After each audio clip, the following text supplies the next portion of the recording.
गुरुर्विष्णु गुरुदेवो महेश्वर गुरुर्साक्षात् परं ब्रह्म तस्मै श्री गुरुवे नमः।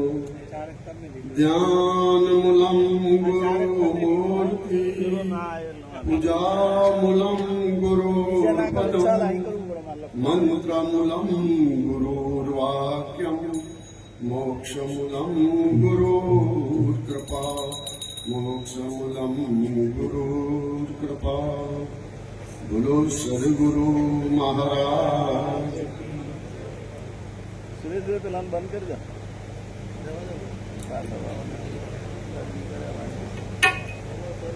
ઓછું કરી દો 1:15 ચાલે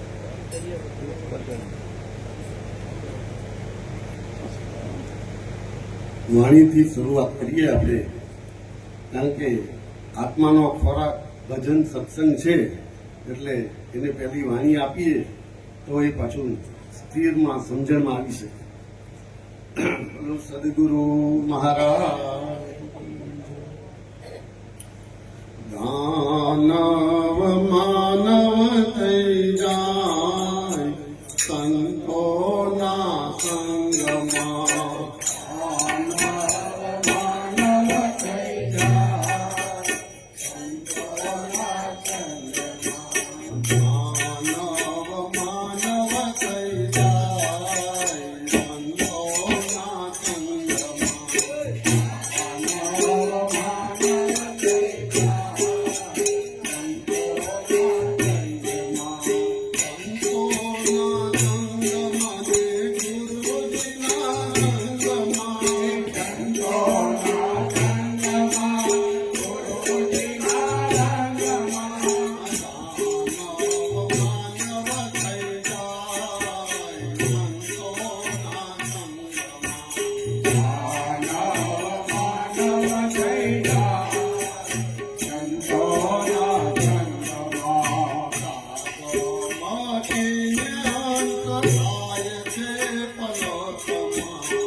જમા શ્યામ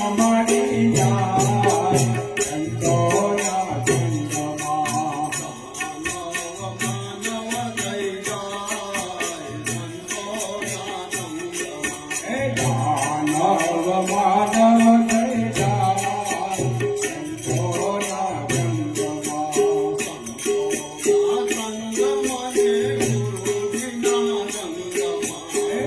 સંતોના સંગમાં ને ગુરુજીના રંગમાં. માનવ માનવ થઈ જાય સંતોના સંગમાં.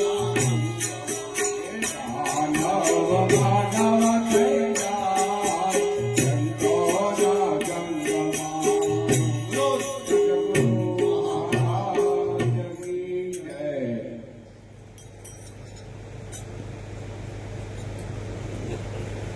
ઘણી વખત આપણે વાણી તો કહીએ પણ ઘણી વખત રાગ નથી આવતો. પણ અહીંયા બાપુજી એમ કહે છે વાણી ગાઓ પણ બોધના આધારે એ સમજણમાં લાવો.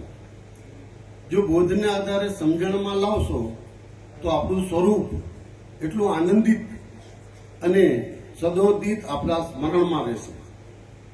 આ વાણી આપણે શું કહી રહી છે? જ્યારે આપણે ગુરુ મહારાજના દ્વારે જઈએ છીએ ને ત્યારે દાનવતામાં હોય છે, આપણે અજ્ઞાનતાવાળું જીવન હોય છે. આપણું હોય છે બધું જ્ઞાન ખબર, પણ એના ઉપર આવરણો ચડી ગયા છે. એટલે દાનવતા રાખીને દાનવતાવાળું જીવન જીવીએ છીએ. હું બરાબર જીવું છું એ નક્કી કરી લીધું છે, પણ હોય છે જૂઠું. એ ક્યારે સમજાય છે? જ્યારે ગુરુ મહારાજના દરબારમાં આપણે પોતાની સમજ પાકી કરવા માટે ઉતરીએ છીએ ત્યારે દાનવમાંથી માનવ બનાવવાનું ગુરુ મહારાજ કાર્ય કરે છે. જો માનવ બનીશું તો આ રસ્તાના લાયક આપણે બનીશું. જો મનુષ્ય કે માનવ નહીં બનીએ તો આ રસ્તો આપણે મળશે નહીં. રસ્તો મેળવવા માટે પહેલા દાનવતા મુક્ત કરી માનવતાને પકડવી પડશે, અને માનવતા હશે તો અવિવેકમાંથી વિવેકશીલ બનીશું. સારું શું અને ખરાબ શું એની સભાનતા આપણા જીવનમાં આવશે. એટલે આ ભજન આપને કહે છે ભાઈ દાનવ માનવ બની જાય તો દાનવ એટલે આપણે અજ્ઞાનતામાં જીવન જીવીએ છીએ અને સંતોનો સંગ મળે. પણ ક્યારે મળે છે? કે સાચા સદગુરુની પ્રાપ્તિ થાય, અંદર આપણું સ્વરૂપ પાકું કરાવી દે, પછી સંતોનો સંગ થાય છે.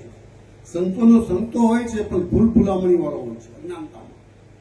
ખાલી સંત આયા એટલે દર્શન કર્યા બેસી ગયા, પણ એનો ભાવાર્થ સમજાતો નથી. કેમ કે વાણીનો પૂર્ણ શબ્દ બોધને આધારિત આપણે સમજણમાં આવે છે, અને બોધને ઊંચું કરીએ તો શું થાય? દબો. જ્યાં સુધી ગુરુ મહારાજનો દબો આપણી ઉપર ના પડે ત્યાં સુધી સાચી સમજ નહીં આવે. બોધ તો ગ્રહણ કરી ગયા, પણ છેલ્લે એનો દબો તો લેવો જ, આશીર્વાદ તો લેવા જ પડે.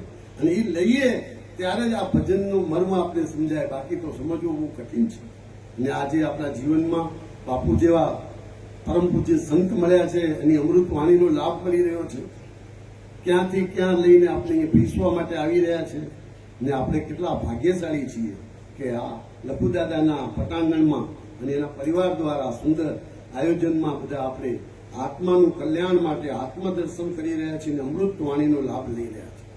તો આપણે ફરજ બને છે કે આપણે ગુરુ મહારાજના ચરણમાં પ્રાર્થના પણ કરીએ કે આ લખુદાદા અને એના પરિવારને સતત જ્ઞાનમય, ભક્તિમય અને એમાંથી ઉપરામતા થતા હોય એવા આશીર્વાદ સતત એમની ઉપર વરસતા રહે. તો બોલો સદગુરુ મહારાજ કી જય.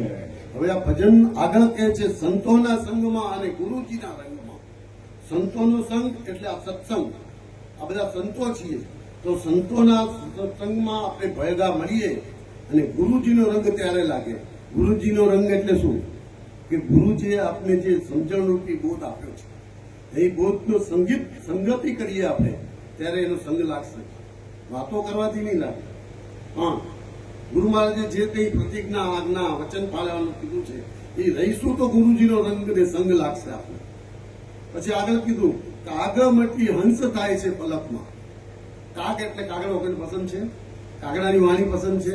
કાગડો એટલે ખરાબ, પણ એ ખરાબ નથી. કાગડો આપણા કરતા સારો હતો અને બધા સરખા બનાવી દીધા. એટલે કાગ મટીને હંસ થાય છે. એટલે હંસ એટલે સમજના ઘરમાં આવવા અને પોતે સંત બની, પોતે સમજણનો પાકો બોધિક બની અને એ હંસ બને છે. અને કીધું ભવનો ભવ જે જન્મ મરણ કરતું હતું, જે સાધન જે 84ની ભવાપ્તિમાં ફેરવતું હતું, એ સાધનમાંથી છુટકારો આપી દીધો બોધના માધ્યમથી.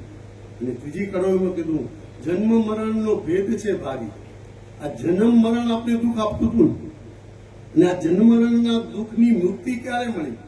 તો સાચી સમજ મળી, સાચા માનવ મનુષ્ય બન્યા ત્યારે આ જન્મ મરણનું દુઃખ આપણે સમજમાંથી પોતાના સ્વરૂપમાં નિષ્ઠામાં પાકું કર્યું કે જન્મે છે તો શરીર, હું તો ક્યાં જન્મું છું, ચેતન જન્મે મરે નહીં, એ તો સદોદિત છે.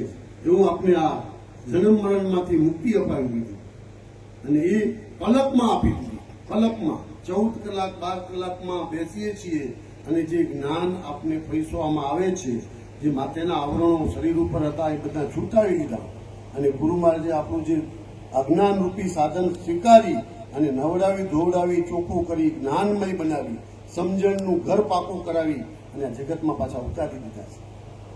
પછી કીધું મોહ માયાની મમતાની બેડીઓ ભારે. તો મોહ માયા કોના દ્વારા હતી? આ સાધન દ્વારા હતી ને. અને અજ્ઞાનતાને લઈને માયાને આપણે પકડી હતી. માયામાં આપણે માયા પકડે એમ નથી, પણ આપણે પકડી હતી. આ મારા છોકરા, આ મારી ગાડી, આ મારા બંગલા, હું આવો છું, મને આમ સાલ ઉડાડે, મને એમ બેસાડે, આથી બધા જ્ઞાનના આવરણોથી માયાના લઈને હતી. અને એ માયામાંથી મુક્ત કરાયો ત્યારે સમજણ પડી કે ભાઈ આ પલકમાં બધું દૂર થઈ ગયું. જ્યારે બોધનું સાચું જ્ઞાન પ્રાપ્ત થયું પછી કઈ રહે ખરું આપને? શરીર વાળાને હતું, શરીર તો લઈ લીધું, તન મન ધન અને શીશ આપતા ગુરુ મહારાજના ચરણમાં સહેજે સ્વરૂપ ઓળખાવી દીધું કે ભાઈ તું આવો છે અને આવરણ લઈને તું અંદર ફસાઈ ગયો. ને એ ફસાયેલામાંથી મુક્ત કરાવે છે આવી વાણીઓને. એ વાણીઓને પાછા આપણા જીવનમાં કંઠસ્થ કર્યા પછી એને એક એક શબ્દમાં એને આપણા બોધને આધારિત સમજવું તો એ આપણી નિષ્ઠા મજબૂત થશે અને નિશ્ચયના ઘરમાં આવીને આપણે ક્ષત્રિય બ્રહ્મનિષ્ઠ અને નિષ્ઠાવાન પુરુષને લાયક આપણે જેટલા રસ્તે ચાલતા થઈશું. બાકી તો આપણું અઘરું છે. પણ હું માનું છું ત્યાં સુધી આમ તો નાનું મોટું હોતું નથી, તો 25-30 વર્ષ સુધી 40 વર્ષ આપણે સમજીએ કે ભાઈ આ તો વ્યવહાર છે, થોડું થોડું થાય તો વાંધો નહીં, પણ 50 વર્ષે પછી જો આપણે એમાં નીકળીશું નહીં તો પાછળ કેટલું જિંદગી બાકી રહેશે. જે શેષ રહ્યું છે તો એને આવા સત્સંગના માધ્યમથી સંત મહાપુરુષના શરણામાં જઈને સત્સંગનો અમૃત વાણીનો લાભ લઈને આપણે બોધને પાપો કરીને આપણા બોધરૂપી અને શરીર જ્યારે આ પ્રાણ છોડવા તૈયાર કરે ને ત્યારે આપણી સ્થિતિ શું હોવી જોઈએ એ આપણે આ ભજનથી મર્મથી સમજાય છે. પછી કહ્યું ભાઈ કે જ્યાં બોધ લીધો છે અને ભયભીત થતું હતું આ સાધન આપણું, અને ભય છે કે નથી હવે આપણે નક્કી કરવાનું છે. બોધ પામ્યા છીએ અને હજુ પણ ભયની કંઈ અંદર છે, ઈચ્છાઓ છે, વાસનાઓ છે, વૃત્તિઓ બહિર્મુખમાં ચાલે છે બધી, ત્યાં સુધી આપણે હજી કાચું છે. અને આ કાચાને પાકું કરવા માટે આ સત્સંગનો સહારો લેવો પડશે. જ્યાં કંઈ સત્સંગ થતો હોય અને ગુરુબોધિત બન્યા આવીએ તો પ્રથમ પ્રાધાન્યતા સત્સંગને આપજો. કારણ કે સત્સંગને પ્રાધાન્યતા આપીશું તો જ આપણું આત્મદર્શન મજબૂત થશે. કારણ કે આત્મા કોઈ દ્રશ્યમાં તો છે નહીં, તો દ્રશ્યને પકડે સી રીતે? અનુભવથી પકડાય. એટલે આ સત્સંગના શબ્દો એક એક આપણે અનુભવમાં લઈ જાય અને એ અનુભવ જ્યારે આનંદમાં પરિવર્તિત થાય ત્યારે સમજવાનું કે ગુરુ મહારાજની કૃપા અને ગુરુ કૃપા હિ કેવલમ કહેવાય. આ સ્થિતિમાંથી આપણે ત્યાં રસ્તામાં ચાલતા થઈશું. મનુષ્ય જીવન મળવું અતિ દુર્લભ છે. મનુષ્ય જીવન મળવું અતિ દુર્લભ છે. એવા સંતોનો સાહસ અને સત્સંગ મળવો અતિ દુર્લભ છે. અને મનુષ્ય જીવન મળવું, સત્સંગનો સમાગમ મળવો અને આવા મહાપુરુષનો યોગ મળવો અતિ દુર્લભ છે. આ ત્રણેય વસ્તુ જ્યારે મનુષ્યના જીવનમાં સમજાય ને ત્યારે એ રસ્તે ચાલતો થાય છે. આ ચાલતા ચાલતા ક્યારે આપણું પરમાત્મા આપણે વિલીન કરી દેશે એ નક્કી નથી. આ ત્રણ વસ્તુને આપણે ધ્યાનમાં રાખવાની છે. જ્યાં સુધી માનવતા નહીં પ્રગટે, સાચી મનુષ્યતા નહીં આવે, ત્યાં સુધી વિવેકની જાગૃતિ નહીં આવે. વિવેક આવશે ત્યારે જ આ સત્સંગ આપને આગળ રસ્તામાં કામ આવશે. એટલે આપણે જીવનમાં આપણે જે કંઈ સતનામ આપવામાં આવ્યું છે એ સતનામ આપણી એક વાડ અને ઓરો છે.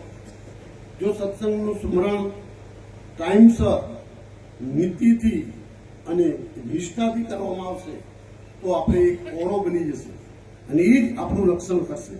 કેમ કે એ ગુપ્ત છે, પોતે જીભે લેવાય એવું નથી, કોઈને કહેવાય એવું નથી. તો આ સતનામની વ્યાપકતા કેટલી છે અને આ વ્યાપકતાને આપણે ધીરે ધીરે આપણા જીવનમાં વણીશું. ઘણા એમ કે સતનામ તો લેવું છે, મળ્યું છે ખરું, પણ ટાઈમ નથી. તો આપણે વિચારીએ કે ભાઈ ટાઈમ નથી તો 24 કલાક દિવસના આપ્યા છે. 24 કલાક આપણે કર્મો કાઢવામાં 10 કલાક કાઢીએ, 6 કલાક ઊંઘના કાઢીએ, પણ તો એમાંથી કુછ સમય બચે. એટલે સંતે કીધું છે, જબ તક જિંદગી रहेगी फुर्सत न होगी काम से, कुछ समय ऐसा निकालो, પ્રેમ કર લો શ્રી રામ છે. પ્રેમ પોતાના સ્વરૂપ સાથે કરવાનો છે, પણ એના માટે ટાઈમ તો કાઢવો પડે ને. એને આપણે વાગોળી જ નહીં, એનું આપણે સ્મરણ કરીએ જ નહીં તો આપણામાં બેસી શકે ખરા. અને આ શબ્દ બ્રહ્મ છે. સતનામ શું છે? શબ્દ છે.